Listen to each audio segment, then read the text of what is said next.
আসসালামু আলাইকুম। এটিএন বাংলা সংবাদে সবাইকে স্বাগত জানাচ্ছি নাবিলা রহমান। শুরুতেই বিআরবি কেবলস সংবাদ শিরোনাম। বঙ্গবন্ধু পরিবারের সদস্যদের নিরাপত্তা আইন বাতিল। গুম থেকে সুরক্ষার আন্তর্জাতিক চুক্তিতে সই করল বাংলাদেশ। উপদেষ্টা পরিষদের বৈঠকে সিদ্ধান্ত। ছাত্র জনতার আন্দোলনে গণহত্যার ঘটনায় শেখ হাসিনা সহ ২০ মন্ত্রী, এমপি ও ২৯ সাংবাদিকের বিরুদ্ধে আন্তর্জাতিক অপরাধ ট্রাইব্যুনালে অভিযোগ দায়ের। শিগগিরই দলগুলোর সাথে আলোচনা করে নির্বাচনের তারিখ দেবে সরকার, আশা বিএনপির। গণহত্যার নির্দেশদাতাদের কঠোর শাস্তির দাবি জামাতের। আর্থিক খাতে বিগত ১৫ বছরের অনিয়ম, লুটপাট ও দুর্নীতির শ্বেতপত্র প্রকাশের ঘোষণা অন্তর্বর্তীকালীন সরকারের। বিচার হবে অর্থ পাচারে জড়িতদেরও। এবং পূর্বাঞ্চলের বন্যায় মৃতের সংখ্যা বেড়ে ১ লাফে অর্ধশতাধিক। ফেনীতে সর্বোচ্চ ১৭ জনের মৃত্যু। কুমিল্লা, ফেনী, লক্ষ্মীপুরে পরিস্থিতির আরও উন্নতি। শুনছিলেন বিআরবি কেবলস সংবাদ শিরোনাম, এবার বিস্তারিত। বঙ্গবন্ধু পরিবারের সদস্যদের নিরাপত্তা আইন বাতিলের সিদ্ধান্ত নিয়েছে অন্তর্বর্তীকালীন সরকার। প্রধান উপদেষ্টা ড মোহাম্মদ ইউনূসের সভাপতিত্বে তার কার্যালয়ে উপদেষ্টা পরিষদের সভায় এই সিদ্ধান্ত হয়।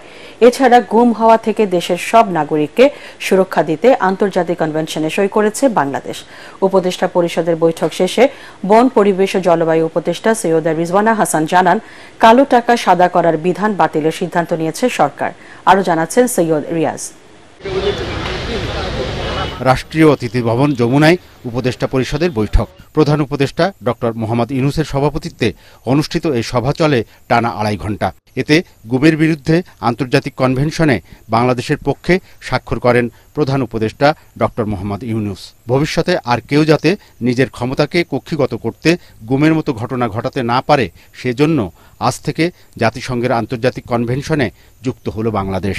জাতিসংঘ থেকে বারবারই বাংলাদেশের এই গুমের প্রেক্ষিতে বলা হচ্ছিল যে তোমরা এই কনভেনশনটা কেন এখনো অনুস্বাক্ষর করছো না। সেই প্রেক্ষিতে আমরা মনে করি যে আমরা একটা খুব শক্ত ভিত্তি, যেটা আমরা সবসময় অস্বীকার করে এসেছিলাম এ যাবৎকাল, যদিও গুম বাংলাদেশে অহরহই করছিল, সেই ভিত্তিটা আমরা স্থাপন করতে পারলাম। উপদেষ্টা পরিষদের বৈঠক পরবর্তী এই ব্রিফিংয়ে পরিবেশ ও পানি সম্পদ উপদেষ্টা রিজওয়ানা হাসান আরও বলেন, সভায় কালো টাকা সাদা করার রীতি বন্ধ, অর্থ পাচারের বিরুদ্ধে ব্যবস্থা, দ্রব্যমূল্য নিয়ন্ত্রণ ও হজের খরচ কমিয়ে আনার বিষয়েও আলোচনা হয়। কালো টাকা সাদা করার যে বিধি এবং রীতি, সেটা বন্ধ করে দেয়া হবে। অর্থ পাচারের বিরুদ্ধে কার্যক্রম শুরু হয়ে গেছে। আরেকটা হচ্ছে অত্যাবশ্যকীয় পণ্যের দাম মানুষের ক্রয় সীমানার মধ্যে রাখতে যা যা করার দরকার, সরকার সেই কাজগুলো করা শুরু করে দিয়েছে। উপদেষ্টাদের বৈঠক থেকে জাতির পিতার পরিবারের সদস্যদের নিরাপত্তা রহিতকরণ অধ্যাদেশ ২০২৪-এর খসড়ার নীতিগত ও চূড়ান্ত অনুমোদন দেয়া হয়েছে বলেও জানান রিজওয়ানা হাসান। বলেন, বিশেষ নিরাপত্তা ব্যবস্থাটি ছিল বৈষম্যমূলক। আমাদের এই সরকারটা হচ্ছে একটা বৈষম্য বিরোধী আন্দোলনের আউটকাম। তো সেখানে আদৌ নিরাপত্তা সংস্থা মনে করে কিনা যে এরকম দরকার আছে, সেখানে উত্তরটা হচ্ছে এরকম বিশেষ নিরাপত্তার দরকার আছে বলে তারা মনে করে না, আর এটাকে বৈষম্যমূলক মনে করা হয়েছে, সেটার ভিত্তিতেই সিদ্ধান্ত গ্রহণ করা হয়েছে। বৈঠক থেকে বিশেষ নিরাপত্তা বাহিনী স্পেশাল সিকিউরিটি ফোর্স সংশোধন অধ্যাদেশ ২০২৪-এর খসড়ার চূড়ান্ত অনুমোদন দেয়া হয়। রাজনৈতিক দলগুলোর সঙ্গে অন্তর্বর্তী সরকারের ধারাবাহিক আলোচনা অব্যাহত থাকবে বলেও জানান রিজওয়ানা হাসান। তাদের কাছ থেকে সংস্কার প্রস্তাব যা আসবে সেগুলোও গ্রহণ করব। সে ব্যাপারে সৈয়দ রিয়াজ, এটিএন বাংলা, ঢাকা। বৈষম্য বিরোধী ছাত্র আন্দোলনকে ঘিরে গণহত্যার ঘটনায় সাবেক প্রধানমন্ত্রী শেখ হাসিনা সহ ৫২ জনের বিরুদ্ধে আন্তর্জাতিক অপরাধ ট্রাইব্যুনালের তদন্ত সংস্থায় অভিযোগ দায়ের করা হয়েছে। গণহত্যা উস্কানি দেওয়ার অভিযোগে ২৯ জন সিনিয়র সাংবাদিককেও অভিযুক্ত করা হয়েছে। কোটা সংস্কার আন্দোলনে নিহত শিক্ষার্থী রিহানের বাবা এই অভিযোগ দায়ের করেন। ট্রাইব্যুনালে এ নিয়ে শেখ হাসিনার বিরুদ্ধে ৮টি মামলা দায়ের করা হয়েছে। এর মধ্যে জুলাই আগস্টের গণহত্যার মামলা ৭টি। আরও জানাচ্ছেন হুমায়ুন চিস্তি। বৈষম্য বিরোধী ছাত্র আন্দোলন ঘিরে সাবেক প্রধানমন্ত্রী শেখ হাসিনার বিরুদ্ধে আন্তর্জাতিক অপরাধ ট্রাইব্যুনালে চলছে একের পর এক মামলা দায়ের। বৃহস্পতিবার শেখ হাসিনা সহ ৫২ জনের নাম উল্লেখ করে মামলা করেন ৫ আগস্ট রাজধানীর শ্যামলীতে নিহত শিক্ষার্থী রিহানের বাবা। মামলায় অভিযুক্ত করা হয়েছে ২৯ সিনিয়র সাংবাদিককেও। তার বাবা হিসেবে আমি যদি আজকের এই বিচারটা দাবি না করি, তাহলে কাল কিয়ামতের ময়দানে আমাকে সে আসামির কাঠগড়ায় দাঁড় করাবে যে বাবা আমার দুনিয়াতে আমার বিচার, দুনিয়াতে আমি বিচারের জন্য আমার বাবা কোথাও ফরিয়াদ করিনি, তাই আজকে আমি দেশবাসীর কাছে, জাতির কাছে এই বিচারের জন্য আমি স্বর্ণাপন্ন হয়েছি। এই ধরনের অপরাধ করানোর জন্য বিভিন্ন মিডিয়াতে বিভিন্ন উস্কানিমূলক বক্তব্য দিচ্ছে। এই মিডিয়া ওই বক্তব্যের কারণে আরও বেশি পুলিশ প্রশাসন বা অন্যান্য প্রশাসন আরও বেশি ডেসপায়ার্ড হয়ে তারা এই ধরনের হত্যাকাণ্ড চালিয়েছে। এই জন্য আমি তাদেরকে এই অভিযোগ থেকে দায় মুক্তি দিতে পারি না। অভিযোগকারীর আইনজীবী জানান, বৈষম্য বিরোধী ছাত্র আন্দোলনের সময় সংঘটিত মানবতা বিরোধী অপরাধের মামলাগুলো একসাথে তদন্ত ও বিচার হবে। এরই মধ্যে তদন্তের অগ্রগতি হয়েছে বলেও জানান তিনি। অভিযোগটি আজকে দাখিল হয়েছে, ওনারা এটাকে গ্রহণ করেছেন। ইতিমধ্যে তদন্ত প্রক্রিয়া অনেক দূর এগিয়েছে। তদন্তকারী কর্মকর্তা আমাকে জানিয়েছেন ওনারা আসামির প্রোফাইল রেডি করেছেন, ঘটনার পটভূমি প্রস্তুত করেছেন এবং বেশ কয়েকটি অভিযোগ ইতিমধ্যে উনি একটি চার্জ হিসাবে এটাকে এনেছেন এবং বলেছেন যে ট্রাইব্যুনাল পুনর্গঠন হওয়ার সাথে সাথেই আসামিদের বিরুদ্ধে উনি গ্রেফতারি পরোয়ানার আবেদন করবেন। 14 আগস্ট থেকে এ পর্যন্ত শেখ হাসিনার বিরুদ্ধে আন্তর্জাতিক অপরাধ ট্রাইব্যুনালে মানবতা বিরোধী অপরাধের মোট 8টি মামলা হয়েছে। হুমায়ুন চিস্তি, এটিএন বাংলা, ঢাকা।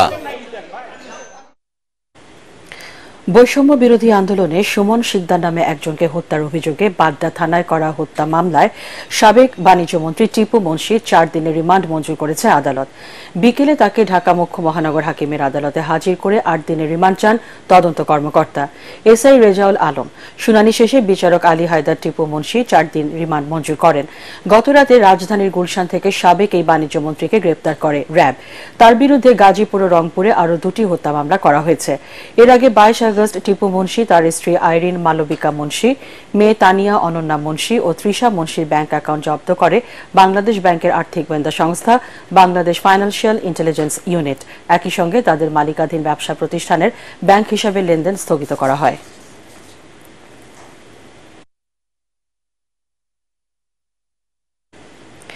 এদিকে বৈষম্য বিরোধী ছাত্র আন্দোলনে রাজধানীর বাড্ডা এলাকায় এক ব্যক্তি গুলিতে নিহতের ঘটনায় করা মামলায় সাবেক প্রধানমন্ত্রীর উপদেষ্টা সালমান এফ রহমান এবং সাবেক আইনমন্ত্রী আনিসুল হককে 5 দিন করে রিমান্ডে দিয়েছে আদালত।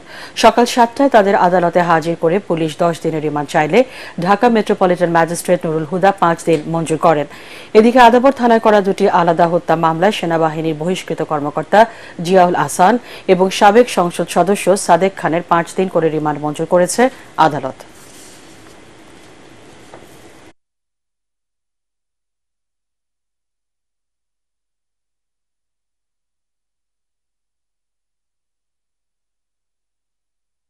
সালমান এফ রহমান এবং সাবেক অবৈধ আইনমন্ত্রী আনিসুল হক এই দুজনকে আজকে বিজ্ঞ আদালতে অন্য একটি মামলায় রিমান্ড শেষে হাজির করা হয়। তদন্তকারী কর্মকর্তা তাদের বিরুদ্ধে 10 দিনের রিমান্ড প্রার্থনা করেন। বিজ্ঞ আদালত এই মামলায় এই দুজনের বিরুদ্ধে 5 দিনের রিমান্ড মঞ্জুর করেন। মেজর জেনারেল অবসরপ্রাপ্ত জিয়াউল হাসান আদাবর থানার মামলা, এটাও একটি হত্যা মামলা। রিমান্ড প্রার্থনা শেষে বিজ্ঞ আদালত তাকে 5 দিনের রিমান্ড মঞ্জুর করেন। আরেকটি মামলা আসামি হলো সাদেক খান, সাবেক এমপি। এই মামলায় সন্নিবেশ করা হয় এবং 5 দিনের রিমান্ড মঞ্জুর করেন। দুর্নীতি দমন কমিশনের করা 2 মামলায় খালাস পেয়েছেন বিএনপির স্থায়ী কমিটির সদস্য মির্জা আব্বাস। ঢাকার পৃথক 2টি বিশেষ জজ আদালতের বিচারকরা তাকে মামলা থেকে অব্যাহতি দেন। একই সাথে অবৈধ সম্পদ অর্জনের অপর একটি মামলা থেকে মির্জা আব্বাস ও তার স্ত্রী আফরোজা আব্বাসকে অব্যাহতি দিয়েছে আদালত। এছাড়া 2006 সালে গণপূর্তমন্ত্রী থাকাকালে প্লট বরাদ্দে অনিয়মের দায়ে দুদকের করা আরেকটি মামলাতেও খালাস পেয়েছেন মির্জা আব্বাস। মামলাগুলো থেকে অব্যাহতি পেয়ে আদালত চত্বরে কান্নায় ভেঙে পড়েন বর্ষিয়ান এই বিএনপি নেতা। আমার পরিবারটা ছিন্ন বিচ্ছিন্ন হয়ে গেছে, আমার এই বিক্ষিপ্ত পরিবারটাকে একত্রিত করে না, এটা হলো না। একটা ভাই মারা গেল আমেরিকাতে, একটা ভাই দীর্ঘদিন বাইরে আছে। আমি দীর্ঘদিন অসুস্থ অবস্থায় এই কোর্টের বারান্দায় আপনারা দেখেছেন আমাকে বহুবার। আজকে এখানে যারা আছে সকলেই আমার মতো কম বেশি ভুক্তভোগী। প্রথমে যে মামলাটি দায়ের করে সেটা সাক্ষী প্রমাণ শেষে তাদের বিরুদ্ধে অভিযোগ প্রমাণিত না হয় মির্জা আব্বাসউদ্দিন আহমেদকে খালাস প্রদান করেন। অপর যে মামলাটি একই বিষয়বস্তুর উপরে করা হয়েছিল আবার 2 জনের বিরুদ্ধে, একই বিষয়ের উপরে পূর্বেই মিসেস আফরোজা আব্বাস খালাস পেয়েছে, একই বিষয়ের উপরে আবার মামলা দায়ের করার আইনগত কোনো বিধান নাই। এই বিবেচনায় পরবর্তী মামলাটাও যেহেতু আইনে বার আছে, সেই কারণে মহামান্য আদালত আজকে সেই মামলা থেকে 2 জনকে অব্যাহতি দিয়েছেন এবং তার মধ্য দিয়ে আজকে জনাব মির্জা আব্বাসউদ্দিন আহমেদ, মিসেস আফরোজা আহমেদ 3টি মামলা থেকে বেকসুর খালাস পেয়েছে। দ্রুত সময়ের মধ্যে দেশকে স্থিতিশীল অবস্থায় এনে অন্তর্বর্তীকালীন সরকার নির্বাচনের পথে হাঁটবে বলে আশা করছেন বিএনপি মহাসচিব মির্জা ফখরুল ইসলাম আলমগীর। বিকেলে প্রধান উপদেষ্টা ডক্টর মোহাম্মদ ইউনূসের সঙ্গে বৈঠক শেষে তিনি বলেন, শিগগিরই রাজনৈতিক দলগুলোর সাথে আলোচনা করে জাতীয় নির্বাচনের তারিখ দেবে সরকার। কামরুজ্জামান রাজীবের রিপোর্ট। অন্তর্বর্তীকালীন সরকারের প্রধান উপদেষ্টা ডক্টর মোহাম্মদ ইউনূসের আমন্ত্রণে রাষ্ট্রীয় অতিথি ভবন যমুনায় আসেন বিএনপি মহাসচিব মির্জা ফখরুল ইসলাম আলমগীরের নেতৃত্বে বিএনপির ৩ সদস্যের প্রতিনিধি দল। প্রায় 1 ঘন্টার বৈঠক শেষে বাইরে এসে বিএনপি মহাসচিব সাংবাদিকদের জানান, প্রধান উপদেষ্টার সাথে ফলপ্রসূ আলোচনা হয়েছে। সুষ্ঠু গ্রহণযোগ্য নির্বাচন আয়োজনে শিগগিরই প্রয়োজনীয় সংস্কারের পর অন্তর্বর্তী সরকার নির্বাচনের তারিখ ঘোষণা করবে। আমরা অত্যন্ত আশাবাদী হয়েছি যে এই অন্তর্বর্তীকালীন সরকার যার নেতৃত্বে প্রফেসর ইউনূস রয়েছেন, তারা তাদের আন্তরিকতা, দেশপ্রেম, যোগ্যতা দিয়ে খুব দ্রুত তারা একটা স্টেবল অবস্থায় নিয়ে আসতে পারবেন এবং একই সঙ্গে তারা একটা নির্বাচনের দিকেও যেতে পারবেন এবং প্রয়োজনীয় সংস্কারসমূহ তারা পূরণ করবেন বলে আমরা বিশ্বাস করি। আজকে আমাদের আলোচনা অত্যন্ত ফলপ্রসূ হয়েছে। এক প্রশ্নের জবাবে মির্জা ফখরুল বলেন, পর্যায়ক্রমে রাজনৈতিক দলগুলোর সাথে আলোচনা করবে সরকার। প্রধান উপদেষ্টার সাথে নির্বাচনের তারিখ নিয়ে আলোচনা হয়নি জানিয়ে তিনি বলেন, যৌক্তিক সময়ের মধ্যেই তারিখ ঘোষণা করবে সরকার। রাজনৈতিক দলগুলোর সঙ্গে আলোচনা হবে পর্যায়ক্রমে। আমরা কোনো তারিখ বলিনি, ওরা প্রয়োজনে ওনারই তো তারিখ বলবেন, আমরা তো তারিখ বলবো না। এদিকে গুলশানে দলের চেয়ারপারসনের কার্যালয়ে রাশিয়ার রাষ্ট্রদূতের সাথে বৈঠক শেষে বিএনপির স্থায়ী কমিটির সদস্য আমির খসরু মাহমুদ চৌধুরী বলেছেন, দেশের স্বাধীনতার সার্বভৌমত্বের ক্ষতি করে কারো সাথে সম্পর্ক রাখতে চায় না বিএনপি। এ সময় রাশিয়া নির্বাচনের সময়সীমা জানতে চাইলে তিনি জানান, প্রয়োজনীয় সংস্কারের পর যৌক্তিক সময়ের মধ্যেই নির্বাচন আয়োজনে সরকারকে সহযোগিতা করবে বিএনপি। এটা তো প্রত্যেকটি কূটনীতিকের একটাই প্রশ্ন, কতদিনে নির্বাচন হবে। ইন্টেরিয়াম সরকার ওদের কাজগুলো করতে হবে, দেশের নির্বাচনও হতে হবে, জনগণের সরকারও হতে হবে। সেটা যৌক্তিক সময়ের মধ্যে যদি সম্পন্ন করা যায় সেটা সকলের জন্য ভালো। কামরুজ্জামান রাজীব, এটিএন বাংলা, ঢাকা। যৌক্তিক দাবি আদায়ের আন্দোলন দমাতে গিয়ে ছাত্র জনতার উপর নির্মমভাবে গুলি করার নির্দেশদাতা শেখ হাসিনা দৃষ্টান্তমূলক বিচারের দাবি জানিয়েছেন বৈষম্য বিরোধী ছাত্র আন্দোলনে নিহতদের পরিবার। নতুন সরকারের কাছে তাদের আহ্বান, দেশের মানুষের উপর যারা নির্বিচারে গুলি চালিয়েছে তাদের দ্রুত শাস্তি নিশ্চিত করতে হবে। রাজধানীর উত্তরায় নিহতদের পরিবারের সাথে মতবিনিময় অনুষ্ঠানে প্রিয়জন হারানো স্বজনদের অর্ধ কোটি টাকা দেয় জামাতে ইসলামী। রিপোর্ট করছেন আদ্দিন সজীব। আমার জামাইয়ের বিচার চাই। আমি একজন গর্ভবতী, আমার জামাইয়ের কি দোষ ছিল? স্বামীকে হারিয়ে দিশেহারা 8 মাসের গর্ভবতী এই স্ত্রী। ছাত্র জনতার আন্দোলনে 18 জুলাই উত্তরায় গুলিবিদ্ধ হন আসাদুল্লাহ। আমার জামাই কোনো অন্যায় করে নাই, তার 3টা গুলি লাগছে। অনেক বাধা দেওয়ার পরেও সন্তানকে ঘরে আটকে রাখতে পারেননি এই মা। এই যে হারিয়ে গেছে আর ফেরেনি। পরে যখন খোঁজ পেয়েছেন তখন না ফেরার দেশে আসাদ।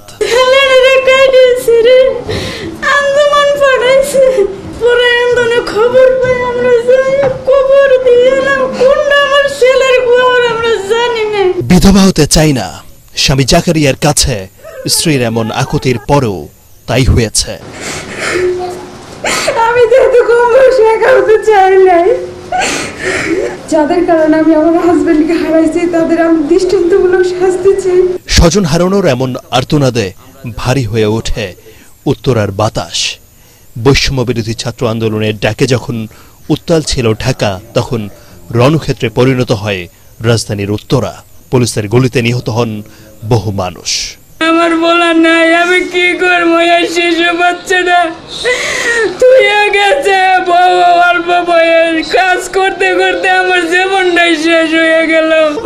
নাতি আছে 3 বছর বয়স, সেখানে বলে যে বাবার শরীরে কেন রক্ত, আর কিছু বলে না। আমার বাবার উঠে দাও। আমার সন্তান দুটো এতিম হয়েছে, আমি এই বয়সে বিধবা হয়েছি। আজকে 41 দিনের কেউ আমাকে ফোন দিয়ে বলে না তোমার কি লাগবে। এই উনি আসেন আমাদেরকে এই জ্বালাটা দিয়ে গেল। আমরা আল্লাহর কাছে বিচার চাই, আপনাদের দোয়া। শুরুতে কোটা সংস্কার, পরে শেখ হাসিনার সরকার পতনের আন্দোলনে নিহত এমন 25 জনের পরিবারের দায়িত্ব নিয়েছে জামায়াতে ইসলামী। অসহায় পরিবারগুলোর হাতে 50 লাখ টাকা তুলে দিয়ে সবসময় তাদের পাশে থাকার আশ্বাস দিয়েছে দলটি। যারা এই নির্দেশের মূল হোতা, তাদেরকে অবিলম্বে মামলার আওতায় এসে বিচারের আওতায় তাদেরকে আনতে হবে, শাস্তি দিতে হবে। আমাদের আমির সাহেব বলেছেন এদের কর্মসংস্থান ব্যবস্থা করতে, অথবা ব্যবসায়ের পুঁজি দিয়ে দিতে, অথবা বলেছেন যে তাদেরকে ভাতা দিতে। আমরা এগুলো সবই পর্যায়ক্রমে করব। কোন দলকে করে বিবেচনা করব না। দেশের জন্য রক্ত দিয়েছে, তার পরিবার দেখার ক্ষেত্রে, খোঁজ নেওয়ার ক্ষেত্রে, সহযোগিতা করার ক্ষেত্রে আমাদের সকল প্রচেষ্টা অব্যাহত থাকবে। নিহতদের পাশাপাশি আহতদেরও পাশে থাকার প্রতিশ্রুতি দেয় জামায়াতে ইসলামী। আদিন সচিব, এটিএন বাংলা, ঢাকা। আসসালামু আলাইকুম ওয়া রাহমাতুল্লাহ। রাষ্ট্রের মৌলিক সংস্কার শেষ হওয়ার আগে তাড়াহুড়ো করে নির্বাচন দিলে গণ অভ্যুত্থানের সুফল আসবে না বলে মনে করেন যুক্তরাষ্ট্রের ইলিনয় স্টেট ইউনিভার্সিটির রাজনীতি ও সরকার বিভাগের অধ্যাপক ডক্টর আলী রিয়াজ। সংসদ ভেঙে দেয়ায় এবং সংবিধান পরিবর্তনে 2/3 সংখ্যাগরিষ্ঠতার বাধ্যবাধকতা থাকায় সংবিধান সংশোধন কঠিন বলে মনে করেন তিনি। ঢাকায় এক সংবাদ সম্মেলনে এসব কথা বলেন ডক্টর আলী রিয়াজ। মিজান শাহজাহানের রিপোর্ট। সংবিধান, মানবাধিকার, বিচার ব্যবস্থা, প্রশাসন, আইন শৃঙ্খলা রক্ষাকারী বাহিনী, আর্থিক প্রতিষ্ঠান ও গণমাধ্যমের সংস্কার বিষয়ে গণতান্ত্রিক পুনর্গঠনের জন্য সংলাপ আয়োজন করতে যাচ্ছে centre for governance studies CGS. শনিবার রাজধানীতে সংবিধান দিয়ে শুরু হওয়া এই সংলাপ পর্যায়ক্রমে অনুষ্ঠিত হবে চট্টগ্রাম, রাজশাহী, সিলেট ও খুলনায়। সংলাপ বিষয়ে বিস্তারিত জানাতে হোটেল সোনারগাঁয়ে এই সংবাদ সম্মেলন। এ সময় রাষ্ট্রবিজ্ঞানী আলী রিয়াজ বলেন, এক ব্যক্তির শাসনকে দীর্ঘায়িত করার জন্য রাষ্ট্রের সব প্রতিষ্ঠানকে অকার্যকর করেছে শেখ হাসিনার সরকার। দলীয় প্রধানের প্রধানমন্ত্রী হওয়ার পাশাপাশি সংসদ নেতা হওয়ার পথ বন্ধ করতে না পারলে স্বৈরাচারী শাসন ঠেকানো যাবে না বলে মনে করেন আলী রিয়াজ। দীর্ঘ 15 বছর ধরে এক ব্যক্তিকেন্দ্রিক শাসনের কারণে বিভিন্ন রাষ্ট্রীয় প্রতিষ্ঠানগুলো ধ্বংস হয়ে গেছে। নতুন সরকারের সামনে চ্যালেঞ্জ অনেক। ওয়েস্টমিনস্টার স্টাইল ডেমোক্রেসিতেও পার্টি লিডার প্রাইম মিনিস্টার হন না, এটাই স্বাভাবিক। এমনকি লিডার অব দি হাউসও হন না। ক্ষমতার এককেন্দ্রীকরণের এই পদগুলি যদি আপনি সাংবিধানিকভাবে বন্ধ না করেন, তাহলে ভবিষ্যতে আরো একজন স্বৈরাচারীর তৈরি হওয়ার পথ আসলে আপনি বন্ধ করতে পারবেন না। রাষ্ট্র সংস্কারের জন্য সবাইকে সহায়তা করার আহ্বান এই রাজনৈতিক বিশ্লেষকের। কতগুলো মৌলিক বিষয়ে আপনি যদি অ্যাড্রেস করতে না পারেন, তাহলে শুধুমাত্র তাড়াহুড়ার নির্বাচনে গণতান্ত্রিক পুনর্গঠন হবে না। 1/3 অফ দ্য কনস্টিটিউশনকে বেসিক স্ট্রাকচারে ইনক্লুড করার কারণে আপনি একটা সংবিধানের 1/3 হাতি দিতে পারবেন। এর মধ্যে এমন সব বিষয় আছে যেগুলি আপনি না সরালে আসলে কোনো অবস্থাতেই কিছু করতে পারবেন না, কিচ্ছু করতে পারবেন। সে কারণে পুনর্লিখন শব্দটা। সাংবাদিক জিল্লুর রহমানের সঞ্চালনায় সংবাদ সম্মেলনে আলী রিয়াজ আরো বলেন, সাংবাদিক সংগঠনগুলোতে অতিমাত্রায় দলীয়করণ হওয়ায় সাংবাদিকদের স্বার্থ উপেক্ষিত থেকে যাচ্ছে, হাসিল হচ্ছে ব্যক্তি ও দলীয় স্বার্থ। মিজান শাহজাহান, এটিএন বাংলা, ঢাকা। বর্তমান অর্থনীতির ভিত্তি ঠিক রাখতেই বিগত 15 বছরে আর্থিক খাতের অনিয়ম, লুটপাট ও দুর্নীতির শ্বেতপত্র প্রকাশ করা হবে বলে জানিয়েছেন সরকার গঠিত শ্বেতপত্র প্রণয়ন কমিটির প্রধান ডক্টর দেবপ্রিয় ভট্টাচার্য।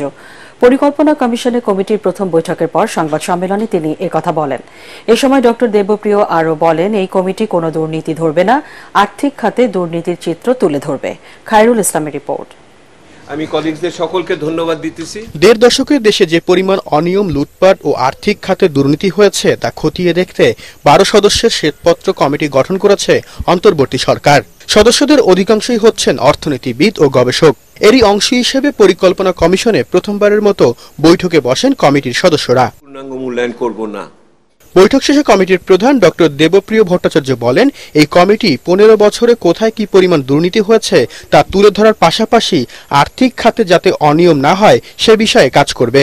পিছনে যাব ততক্ষণই, যদি এই পরিস্থিতি কেন হলো এইটা বোঝার জন্য যদি আমার দেখতে হয়, তাহলে আমি ওইটা দেখব। কিন্তু এই রিপোর্ট বিগত সরকারের কাজের পূর্ণাঙ্গ মূল্যায়ন নয়। এটা মূলত হলো বর্তমান সরকারকে সাহায্য করার জন্য, তাকে এগিয়ে যাওয়ার হিসেবে এবং পুরনো যে ভুলগুলো হয়েছিল সেগুলি যাতে পুনরাবৃত্তি না হয় সেটার ব্যাপারে মনোযোগী করার জন্য করা হচ্ছে। নতুন নীতিমালা তৈরিতে সহযোগিতা ও ভবিষ্যতের রক্ষা কবচ হিসেবেও কাজ করবে শ্বেতপত্র কমিটি। এটা একটা অন্তর্ভুক্তিমূলক প্রক্রিয়ার ভিতর দিয়ে যাব। অংশীজনদের সাথে আমরা আলাপ আলোচনা করব। সেই অংশীজনদের সাথে আলাপ আলোচনার ভিত্তিতে যা আসে সেগুলি আমরা দেখব, সেগুলিকে কাজের ভিতরে কতখানি প্রতিফলিত করা যায়। সেহেতু আপনার এই বিষয়টি ঠিকই আছে। অর্থ পাচারের সাথে জড়িতদের বিচার নিশ্চিত করার কথাও বলেন ডক্টর দেবপ্রিয় ভট্টাচার্য। খায়রুল ইসলাম, এটিএন বাংলা, ঢাকা। পূর্বাঞ্চলের বন্যায় মৃত্যু 1 লাফে অর্ধশত ছাড়ালো। 9 জেলায় মারা গেছে 52 জন। এর মধ্যে সবচেয়ে বেশি মারা গেছে ফেনীতে 17 জন। দুর্যোগ ব্যবস্থাপনা মন্ত্রণালয় জানিয়েছে বেশিরভাগের মৃত্যু হয়েছে পানিতে ডুবে ও বিদ্যুৎ স্পৃষ্ট হয়ে। পানি কমতে থাকলে মেডিকেল সেবা ও ত্রাণ সহায়তা বাড়ানো হবে বলে জানান দুর্যোগ উপদেষ্টা ফারুকী আজম। রিপোর্ট করছেন মাহবুব কবির চপল। দেশের পূর্বাঞ্চলে এ যাবৎকালের বড় বন্যায় বড় ক্ষতি হবে এমনটাই আশঙ্কা করা হচ্ছিল। ধীরে ধীরে তা স্পষ্ট হচ্ছে। গত বুধবার পর্যন্ত 31 জনের মৃত্যুর তথ্য দিলেও 1 লাফে তা বেড়ে 52 জনে দাঁড়িয়েছে। এর মধ্যে পুরুষ 39 জন, 7 জন শিশু ও 6 জন নারী। সবচেয়ে বেশি মারা গেছে ফেনী জেলায় 17 জন। এরপর কুমিল্লায় 14, নোয়াখালী 8, চট্টগ্রামে 6, কক্সবাজার 3, ব্রাহ্মণবাড়িয়া, লক্ষ্মীপুর, খাগড়াছড়ি ও মৌলভীবাজারে 1 জন করে। হঠাৎ মৃত্যুর সংখ্যা বেড়ে যাবার কারণ জানায় দুর্যোগ ব্যবস্থাপনা মন্ত্রণালয়। কয়েকটা কারণে মৃত্যুগুলি হচ্ছে, একটা পানিতে ডুবে, বন্যার পানিতে ডুবে, বিদ্যুৎ স্পৃষ্ট হয়ে এবং সাপের কামড়ে। কেউ কেউ আশ্রয় কেন্দ্রে আসার সময় মারা গিয়েছে, এটা শুরুতেই হয়েছে। হৃদযন্ত্রের ক্রিয়া আক্রান্ত হয়ে মারা গিয়েছে। ফারাক্কা বাঁধ খুলে দিলেও উত্তরবঙ্গে বন্যার সম্ভাবনা নেই বলেও জানান তিনি। প্রত্যেকটি জেলার রিপোর্ট হচ্ছে যে বিপদ সীমার বেশ নিচে পানি আছে এবং ফোরকাস্টিংটা হচ্ছে যে আগামী 5 দিন এই পানির পর্যায় বাড়বে না। তার মানে ওখানে বন্যার আশঙ্কাটা কম। যদি না ভারী বৃষ্টিপাত, উজান এবং বাটিতে ভারী বৃষ্টিপাত হয় তাহলে ভিন্ন জিনিস। তবে বৃষ্টিপাতের যে ফোরকাস্টিং আছে সেখানে বলা হচ্ছে যে ভারী বৃষ্টিপাত আপাতত কোথাও হবে না। দুর্যোগ উপদেষ্টা জানান প্রধান উপদেষ্টার ত্রাণ তহবিলে 6 কোটি টাকার অনুদান পাওয়া গেছে। দুর্গত এলাকায় আরো বাড়ানো হচ্ছে ত্রাণ কার্যক্রম। ত্রাণ তহবিলে সরাসরি জমা করে দিচ্ছি। এটা শুধু যারা আগ্রহ প্রকাশ করেছেন যে ওনার হাতে দেবেন তাদের কাছ থেকে আমরা এখানে গ্রহণ করছি। বন্যা আক্রান্ত এলাকায় 600 মেডিকেল টিম কাজ করছে বলেও জানান তিনি। মাহবুব কবির চপল, এটিএন বাংলা, ঢাকা। লক্ষ্মীপুরে বন্যা পরিস্থিতির কিছুটা উন্নতি হলেও এখনো পানির নিচে অনেক এলাকা। প্রায় 1 মাস পানিবন্দী চর এলাকার মানুষ। প্রভাবশালী মহল ভুলিয়া নদীর উপর বিভিন্ন স্থাপনা তৈরি করায় বাধাগ্রস্ত হচ্ছে পানি প্রবাহ। ফলে মেঘনা নদীতে নামতে পারছে না পানি। লক্ষ্মীপুরের বিভিন্ন এলাকা ঘুরে রিপোর্ট করছেন মুশফিকুর রহমান, ছবি তুলেছেন ইমদাদুল হক। প্রায় 1 মাস ধরে পানিতে ভাসছে লক্ষ্মীপুরের কমলনগর আর রামগতি উপজেলার প্রত্যন্ত গ্রামগুলো। বিভিন্ন স্থানে পানি কমার খবর পাওয়া গেলেও এসব এলাকায় খুব সামান্যই কমেছে। এখনও পানিবন্দী চরকাদিরা, হাজিরহাট, চর লরেন্স সহ আশেপাশের বেশ কয়েকটি এলাকা। বড় নদীতে কোনো পানি নেই, আমাদের এখান থেকে নামার কোনো ব্যবস্থা নাই। এখনো আমার ঘরে কোমর পর্যন্ত পানি। ঘর বাড়িতে কেন দেখেন, ঘর বাড়িতে দেন না, ঘর নাই, দুইয়ান ঘর ভাঙি হয়ে গেছে। এর আগেও বড় বন্যার সম্মুখীন হয়েছে এসব এলাকার মানুষ। তবে দীর্ঘদিন জলমগ্ন থাকার অভিজ্ঞতা এই প্রথম। এলাকাবাসীর দাবি, অবৈধ স্থাপনা এবং অপরিচর্যা মরা খালে পরিণত করেছে ভুলুয়া নদীকে। স্কুল কলেজ যা আছে সবকিছু পুরো মানুষ, সব কানে মানুষ। দোকানেও আমি যা রাখি মানুষ, ওই মসজিদেও রাখি। স্থানীয় কিছু প্রভাবশালী দখলদারদের কারণে পানিবন্দী কয়েক হাজার মানুষ। প্রশাসনের পক্ষ থেকেও কোনো কার্যকর পদক্ষেপ নেওয়া হচ্ছে না বলে অভিযোগ স্থানীয়দের। ভুলুয়া নদীর যে মুখ, এই মুখের ভিতরে আছে কিছু প্রভাবশালীরা দখল করে দীর্ঘদিন থেকে দখল করে রাখছে। ওরা নাকি অনেক শক্তিশালী, ওরা আমাদের এখান থেকে লোক গেছে, এরা বলুয়ার গাঙ্গের বানটা কাটতে দেয় না, এই কারণে আমাদের এদিকে এত হানি বেশি। কাটতে দেয় না, কত লোক গেছে কাটতে দেয় না। আমরা যদি ওদের মতো এরকম আইনটা নিজেরা করি, আমি তো ইচ্ছা করলে এখনই সব কেটে দিতে পারি, কিন্তু এটা তো আইনের লঙ্ঘন হয়ে যাবে। আমরা প্রশাসনকে বলতেছি, সংস্কারের অভাবে বিকল স্বাধীনতার আগে তৈরি চর নিয়ামত সুইচ গেটটিও। ফলে শিগগিরই জলাবদ্ধতার সংকট কাটছে না এই এলাকার মানুষের। কিছু প্রভাবশালীর স্বার্থের কারণে দীর্ঘদিন যাবৎ পানিবন্দী লক্ষ্মীপুরের উপকূলবর্তী এসব মানুষ। বলুয়া নদীর উপর নির্মিত অবকাঠামো দ্রুত সরিয়ে পানির প্রবাহ স্বাভাবিক করার দাবি জানান তারা, তাতেই দুর্ভোগ ঘুচবে তাদের। মুশফিকুর রহমান, এটিএন বাংলা, লক্ষ্মীপুর। টানা 8 দিনের মতো ঢাকা বিশ্ববিদ্যালয়ের টিএসসিতে চলছে গণত্রাণ সংগ্রহ কার্যক্রম। বিরামহীনভাবে এসব ত্রাণ সংগ্রহ করছেন স্বেচ্ছাসেবক ও শিক্ষার্থীরা। তাদের ডাকে সাড়া দিয়ে ধর্ম বর্ণ নির্বিশেষে সবাই দাঁড়াচ্ছেন বন্যার্তদের পাশে। নগদ অর্থের পাশাপাশি খাদ্য সামগ্রী নেওয়া হচ্ছে ত্রাণ হিসেবে। তহবিলে এরই মধ্যে জমা পড়েছে প্রায় 8 কোটি টাকা। রিপোর্ট করছেন রাসনা দাস। ঢাকার কেরানীগঞ্জের বাসিন্দা ৬৭ বছরের শুকুর আলী ঢাকা বিশ্ববিদ্যালয়ের টিএসসিতে এসেছেন বন্যা কবলিত মানুষদের জন্য ত্রাণ সংগ্রহ কার্যক্রমে অংশ নিতে। ১৭ বছরের স্বামীর পাশে দাঁড়িয়ে সমান উদ্দীপনায় কাজ করছেন, যেন এতটুকু ক্লান্তি নেই তার। ছাত্র সমাজ তাদের পাশে দাঁড়িয়ে আছে বিভিন্ন ত্রাণ নিয়ে। আমি তাদের সাথে কাঁধে কাঁধ মিলিয়ে আমি সেবা দিতে আসছি। বৈষম্য বিরোধী ছাত্র আন্দোলনের এই কার্যক্রমে ত্রাণ সংগ্রহের পাশাপাশি প্যাকেজিংয়ে অংশ নেন বিপুল সংখ্যক শিক্ষার্থী। দুর্গত এলাকায় কার্যক্রম সমন্বয় করতে কয়েকশো কমিটি করে দেওয়া হয়েছে। যেহেতু দেশ আমার, কাজ তো আমাদের সবাইকে একসাথেই করতে হবে, তো আমি সবার মাঝখানে যোগ দিয়ে কাজ শুরু করলাম। এখানে হাজার হাজার ভলান্টিয়ার আসতেছে।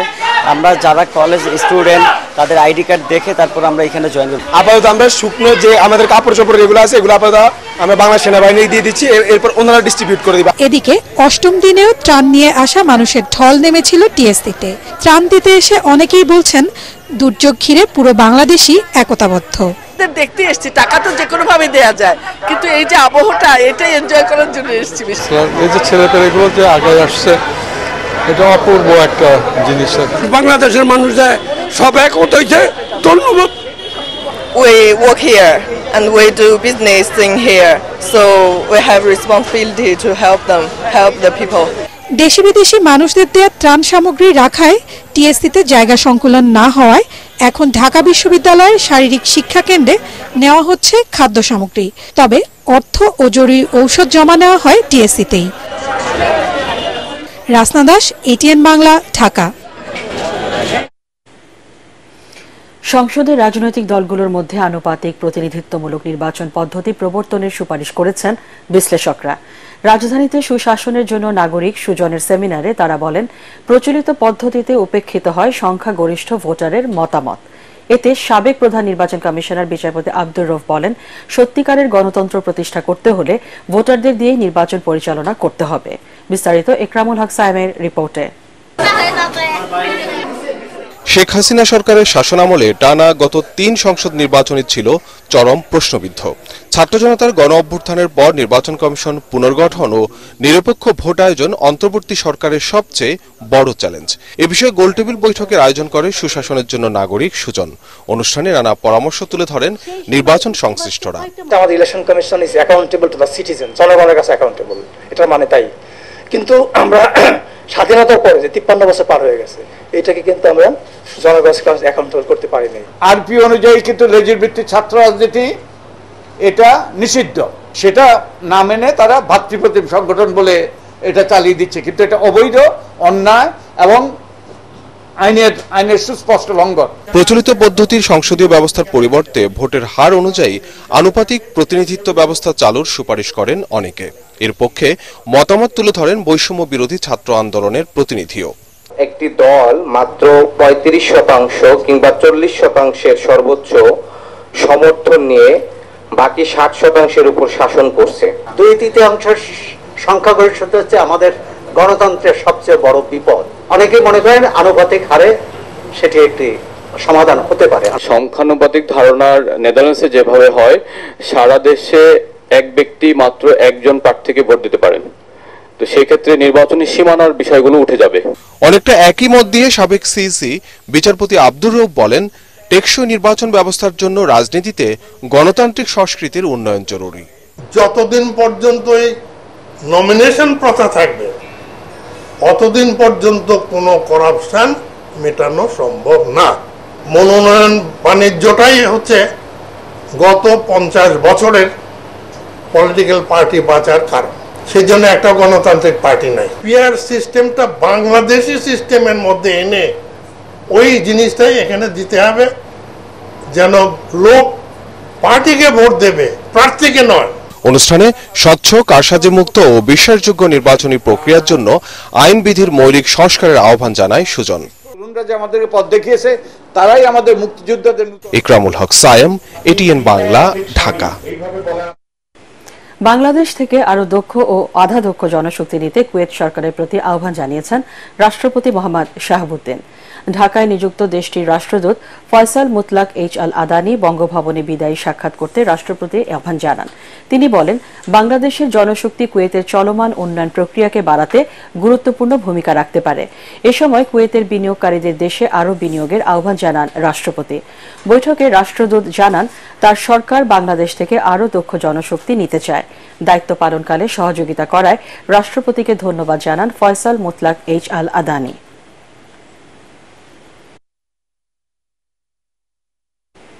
সুষ্ঠু ও পরিচ্ছন্ন রাজনীতির স্বার্থে গণফোরামের সৃষ্টি বলে মন্তব্য করেছেন দলটির প্রতিষ্ঠাতা ডক্টর কামাল হোসেন। দলের ৩১তম প্রতিষ্ঠাবার্ষিকী উপলক্ষে জাতীয় প্রেস ক্লাবে আয়োজিত অনুষ্ঠানে তিনি কথা বলেন। ডক্টর কামাল আরও বলেন, ক্ষমতার অপব্যবহার করে যারা অর্থ পাচার, লুটপাট ও দুর্নীতি করেছে, জনগণ তাদের ক্ষমতাচ্যুত করে দেশ থেকে বের করে দিয়েছে। বেঁচে থাকলে তরুণ সমাজকে কাজে লাগিয়ে জনগণের কল্যাণে কাজ করার ইচ্ছা প্রকাশ করেন ডক্টর কামাল হোসেন। বঞ্চিত মানুষের পক্ষে এখনো আছে, তারা বঞ্চিত না থাকে, এটা আমাদের লক্ষ্য। তাদেরকে সত্যিকার অর্থে জনগণ মালিক হওয়ার ক্ষমতার, সেটাই আমরা চাই। রাজনীতি হলো জনগণকে নিয়ে রাজনীতি করা, জনগণের জন্য রাজনীতি করা, জনগণের অবস্থার পরিবর্তন করার জন্য রাজনীতি করা। সেটা করার এখনো অপেক্ষা আছে আমরা। ছাত্র জনতার আন্দোলনে হতাহত ব্যক্তিদের শরীরে রাবার বুলেটের পাশাপাশি ভারী অস্ত্রের আঘাতের প্রমাণ পাওয়া গেছে বলে জানিয়েছেন ঢাকা মেডিকেল কলেজ হাসপাতালের পরিচালক ব্রিগেডিয়ার জেনারেল মোহাম্মদ আসাদুজ্জামান। হাসপাতালের প্রশাসন ভবনের সংবাদ সম্মেলনে তিনি জানান, জুলাই বিপ্লবে অংশ নেওয়া আন্দোলনকারীদের মধ্যে ঢাকা মেডিকেল কলেজ হাসপাতালে মারা গেছেন ১৭২ জন। এর মধ্যে চিকিৎসাধীন অবস্থায় মারা গেছেন ৮৪ জনে। মৃত্যু অবস্থা হাসপাতালে আনা হয় ৮৮ জনকে। বেশিরভাগই গুলিবিদ্ধ হয়ে মারা গেছে বলে উল্লেখ করেন ব্রিগেডিয়ার জেনারেল আসাদুজ্জামান। তিনি জানান, আহতদের বিনামূল্যে চিকিৎসা দেওয়ার চেষ্টা করা হচ্ছে। বৈষম্য বিরোধী ছাত্র আন্দোলনের নেতারা এ নিয়ে আপত্তি তোলার পর থেকে চিকিৎসা সেবা বাড়ানো হয়েছে। 79% হচ্ছে টোটাল পেশেন্টের বুলেট ইনজুরি, এবং যারা মারা গেছে অ্যাকচুয়ালি ম্যাক্সিমাম হচ্ছে বুলেট ইনজুরি। আপনাদের হয়তো মনে আছে, প্রথম যে ছেলেটা মারা গেছিল, তো শাহজাহানের যেটা ছিল ওটা বুলেট ছিল মাথায়। তো এরকম যারা মারা গেছে ম্যাক্সিমামই হচ্ছে বুলেট ইনজুরি। যে আমরা এই রুগীগুলোকে কিন্তু বিনা পয়সায়, বিনামূল্যে আমরা সকল ধরনের চিকিৎসা দিচ্ছি। চলতি অর্থ বছরে ৩৮,০০০ কোটি টাকার কৃষি ঋণ বিতরণের লক্ষ্যমাত্রা নির্ধারণ করেছে বাংলাদেশ ব্যাংক, যা ২০২৩-২০২৪ অর্থ বছরের ৮.৫৭ ভাগ। নতুন কৃষি ঋণ ও নীতিমালা ঘোষণা করে কেন্দ্রীয় ব্যাংকের গভর্নর আহসান এইচ মনসুর বলেন, কৃষি উৎপাদন বাড়িয়ে জিডিপি প্রবৃদ্ধি এবং মূল্যস্ফীতি নিয়ন্ত্রণে আনা সম্ভব। হয়রানি বন্ধে সরাসরি কৃষকদের ব্যাংক হিসাব ও মোবাইল ব্যাংকিং ব্যবহারের বাড়ানোর পরামর্শ দেন তিনি। শরফুল আলমের রিপোর্ট। কৃষির উপর নির্ভর করে এগিয়ে যাচ্ছে দেশের অর্থনীতি। খাদ্য নিরাপত্তা বাড়ানোর পাশাপাশি দেশের কর্মসংস্থান বাড়াতে ভূমিকা রাখছে এ খাত। তবে জনসংখ্যা বৃদ্ধির কারণে প্রতিনিয়ত কমছে চাষযোগ্য ভূমি। এতে কৃষির পরিধি ও উৎপাদন ব্যবস্থায় চ্যালেঞ্জ বাড়ছে। আমদানি নির্ভরতা কমাতে সরকার কৃষি ও কৃষককেই রক্ষা কবচ হিসাবে বেছে নিয়েছে।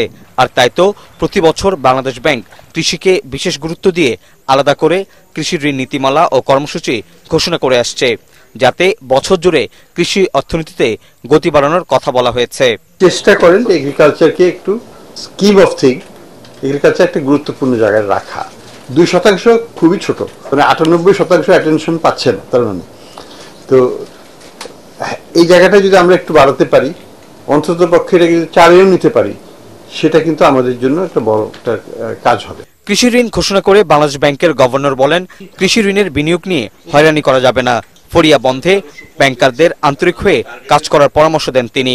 কৃষি ঋণে প্রয়োজনে প্রথাগত নিয়মের বাইরে গিয়ে আধুনিক লেনদেনে কৃষকদের সম্পৃক্ত করার কথা বলেন গভর্নর। দালালদের অবস্থানটাকে আমরা নিশ্চিহ্ন করতে পারি কিনা, সরাসরি তাদের অ্যাকাউন্টে আমরা ট্রান্সফার করা একটা অপশন এখন তো করাই যায়, বিকাশের থ্রুতে করা যেতে পারে বা নগদের থ্রুতে করা যেতে পারে। আমরা কৃষি ঋণ ব্যাংক অ্যাকাউন্টই খুলতে হবে এমন তো কোনো কথা নেই, সরাসরি তাদের যা যে কোনো account one of the 3 account থাকলেই হলো, আমরা দিয়ে দেবো, সেটা আমরা করতে পারি হাতে না দিয়ে। বন্যায় কৃষি ও কৃষকের আর্থিক ক্ষয়ক্ষতি নিরূপণে বিশেষ উদ্যোগ নেওয়া হবে বলেও জানান গভর্নর। কৃষি ঋণে সবুজ অর্থনীতি প্রসারে সবার সহযোগিতাও চান তিনি। যদি দরকার হয় অবশ্যই সেটা ব্যবস্থা করা হবে। শরফুল আলম, এটিএন বাংলা, ঢাকা। আল আরাফা ইসলামী ব্যাংক অর্থ সংবাদ।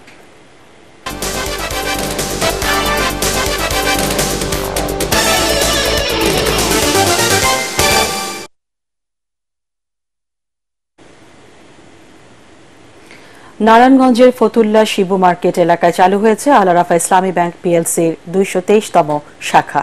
সকালে প্রধান অতিথি হিসেবে এর উদ্বোধন করেন ব্যাংকের পরিচালক হাফেজ আলহাজ মোহাম্মদ এনায়েতুল্লাহ। তিনি বলেন, শুধু লাভের জন্য প্রতিষ্ঠিত হয়নি আল আরাফা ইসলামী ব্যাংক, মানুষকে সুদের ভয়াবহ গ্রাস থেকে রক্ষা করতে 1995 সালে প্রতিষ্ঠিত হয় ব্যাংকটি। ব্যাংকের উপব্যবস্থাপনা পরিচালক আব্দুল্লাহ আল মামুনের সভাপতিত্বে শাখা উদ্বোধন অনুষ্ঠানে বক্তব্য রাখেন ইব্রাহিম নিট গার্মেন্টসের chairman Mohammad Yusuf, power point engineering কোম্পানির স্বত্বাধিকারী আশরাফুজ্জামান পাপ্পু, ব্যাংকের executive vice president engineer Mohammad Habibullah, Fakir গ্রুপের পরিচালক ফকির মুশফিকুজ্জামান। এছাড়া অনুষ্ঠানে উপস্থিত ছিলেন বিভিন্ন শ্রেণী পেশার মানুষ। আন্তর্জাতিক সংবাদ।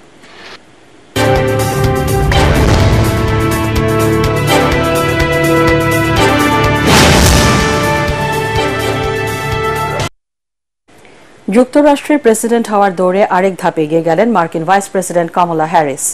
এক মাসে তার নির্বাচনী প্রচার তহবিলের রেকর্ড $54 কোটি দিয়েছেন সমর্থকরা। বাসে করে এখন ভোটের মাঠ চষে বেড়াচ্ছেন তিনি। আরও জানাচ্ছেন কেরামতুল্লাহ বিপ্লব। জয়ের আগেই মোটামুটি বিজয় উৎসব শুরু হয়ে গেছে কমলা হ্যারিসের নির্বাচনী প্রচার শিবিরে। কর্মীরা আছেন খোশ মেজাজে, তাদের সাথে নিয়ে সাঁজ সাঁজ রবে ছুটছেন ডেমোক্র্যাট দলের প্রেসিডেন্ট এই প্রার্থী, যাকে যুক্তরাষ্ট্রের প্রথম নারী প্রেসিডেন্ট হিসেবে আশা করছেন সমর্থকরা।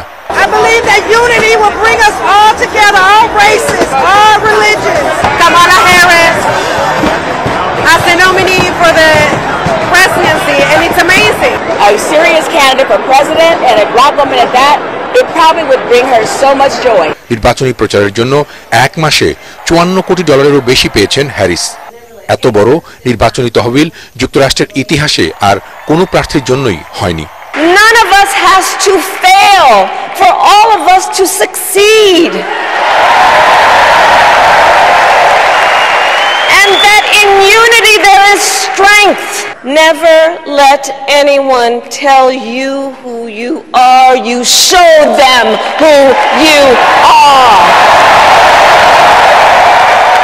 5 নভেম্বর হবে আমেরিকার প্রেসিডেন্ট নির্বাচন। তার আগে কমলা হ্যারিসকে গালিগালাজ দিয়ে মাঠ গরমের চেষ্টা করেছেন রিপাবলিকান পার্টির প্রেসিডেন্ট প্রার্থী ডোনাল্ড ট্রাম্প। ফল হয়েছে উল্টো, তার নির্বাচনী তহবিলে জমা পড়েছে $33 কোটি। ধাক্কা খেয়েছেন ট্রাম্প। রানিং মেট টিম ওলাজের জনপ্রিয়তা শক্ত প্রচার অভিযানই কমলাকে অনেক দূর এগিয়ে দিয়েছে বলে মনে করছেন মার্কিন ভোটাররা। জনমত জরিপেও ট্রাম্পের চেয়ে 7 পয়েন্টে এগিয়ে আছেন কমলা হ্যারিস। নির্বাচনী প্রচারণায় এমন সব এলাকায় তিনি যাচ্ছেন যেখানে এর আগে আর কোনো প্রেসিডেন্ট প্রার্থী যাননি। কেরামতুল্লাহ বিপ্লব, এটিএন বাংলা। জাপানে আঘাত এনেছে প্রবল বিধ্বংসী ঘূর্ণিঝড় শানশান। এতে এখনো পর্যন্ত 3 জন নিহত ও 39 জন আহত হয়েছেন। দেশটির দক্ষিণাঞ্চলীয় উপকূলে আছড়ে পড়েছে ঝড়টি। স্থানীয় সময় সকাল 8টায় দক্ষিণাঞ্চলীয় দ্বীপ কিউশুর কাগোশিমা শহরে উপকূলে আছড়ে পড়ে ঘূর্ণিঝড় শানশান। জাপানের আবহাওয়া দপ্তর বলছে, গত 24 ঘন্টায় কিউশু ও এর আশেপাশের এলাকায় বৃষ্টিপাতের পরিমাণ ছিল 600 মিলিমিটার। কিউশু দ্বীপের 2 লাখেরও বেশি বাড়িঘরে নেই বিদ্যুৎ। দক্ষিণাঞ্চলের সব ফ্লাইট বাতিল করেছে কর্তৃপক্ষ। বন্ধ রয়েছে দ্রুত গতির ট্রেন চলাচল। অপহরণের আশঙ্কায় স্বরাষ্ট্র উপদেষ্টার কাছে নিরাপত্তা চাইলেন সাবেক স্বরাষ্ট্র প্রতিমন্ত্রী সোহেল তাজ। সচিবালয়ে উপদেষ্টার সঙ্গে দেখা করে তিনি জানান, গতরাতে ক্যান্টনমেন্ট এলাকায় তার গাড়ি আটকে জিজ্ঞাসাবাদ করেন এক ব্যক্তি। এতে নিরাপত্তা নিয়ে শঙ্কিত তিনি। সাংবাদিকদের প্রশ্নের জবাবে সোহেল তাজ আরও বলেন, আর কখনো নোংরা রাজনীতিতে ফিরবেন না তিনি।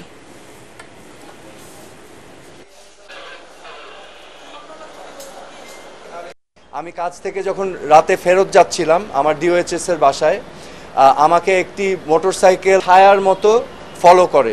এখানে একটা দুরভিসন্ধি ছিল, এখানে একটা দুর্ঘটনা বা অঘটন ঘটাবার পরিকল্পনা ছিল। এই বিষয়গুলো নিয়ে মাননীয় স্বরাষ্ট্র উপদেষ্টার কাছে অবহিত করতে এসেছি। আওয়ামী লীগকে বলবো এবং সকল রাজনৈতিক দলকে বলবো, একটু আত্মসমালোচনা এবং আত্ম উপলব্ধি করে অনুশোচনাটা খুবই প্রয়োজন। আমি বলে দিয়েছি, আমি এই নষ্ট পচা জঘন্য রাজনীতিতে আমি ফিরব না। পারটেক্স খেলার খবর।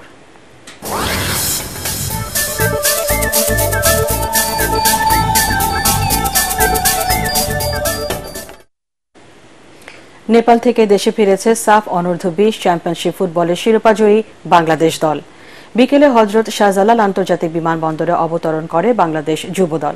এ সময় চ্যাম্পিয়নদের ফুলেল শুভেচ্ছায় বরণ করে নেন বাংলাদেশ ফুটবল ফেডারেশন বাফুফের কর্মকর্তারা। গত বুধবার কাঠমান্ডুতে স্বাগতিক নেপালকে 4-1 ব্যবধানে বিধ্বস্ত করে শিরোপা জেতে বাংলাদেশ অনূর্ধ্ব 20 ফুটবল দল। ট্রফি হাতে দেশে ফিরে বাঁধ ভাঙা উল্লাস দেখা যায় যুব ফুটবলারদের। সাফের শিরোপা জিততে পেরে রোমাঞ্চিত আরিফরা।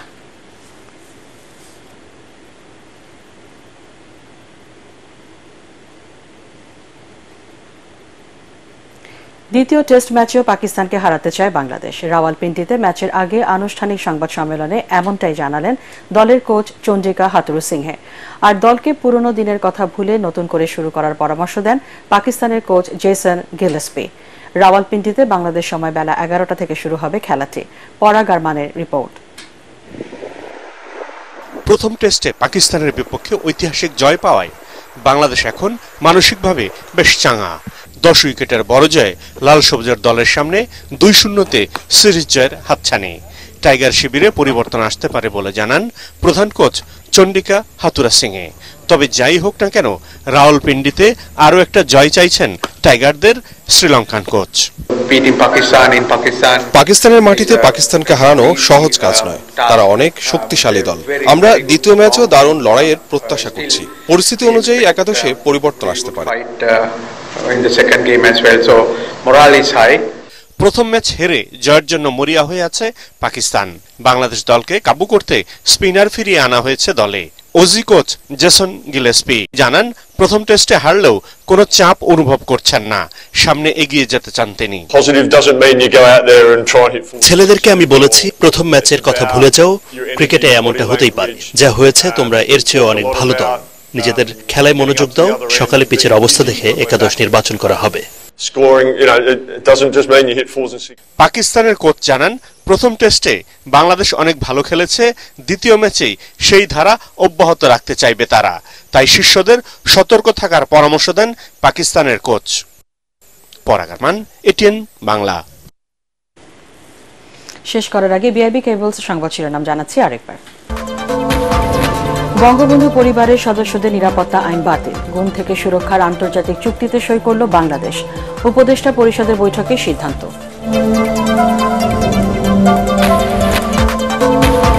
ছাত্র জনতার আন্দোলনে গণহত্যার ঘটনায় শেখ হাসিনা সহ 20 মন্ত্রী, এমপি ও 29 সাংবাদিকের বিরুদ্ধে আন্তর্জাতিক অপরাধ ট্রাইব্যুনালে অভিযোগ দায়ের। শিগগিরই দলগুলোর সাথে আলোচনা করে নির্বাচনের তারিখ দেবে সরকার, আশা বিএনপির। গণহত্যার নির্দেশদাতাদের কঠোর শাস্তির দাবি জামাতের।